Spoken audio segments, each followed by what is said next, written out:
Blemba, aš norėčiau, kad Edgaras Ulanovas šiek tiek duotų per galvą visiems kritiką ir paimtų dar vieną MVP titulą, bet aš einu su tą logiką, kodėl. Nes Tai labai logiškas. Ulanovo varžovo nebus tokių, kokių jis sutinka Eurolygoje. Ir galbūt jo pacentravimai taps kažkokiu koziriu, dar viena opcija, tiksliau, ko mes nematome Eurolygoje.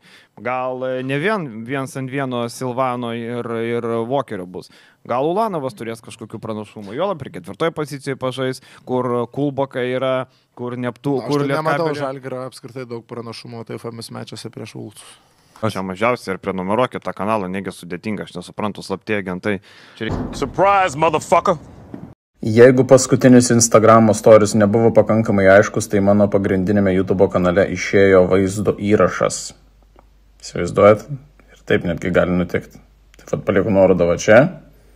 Jeigu tai yra kažkas, kas jūs domina, pasižiūrėkite. Ir ačiū labai uždėmesi.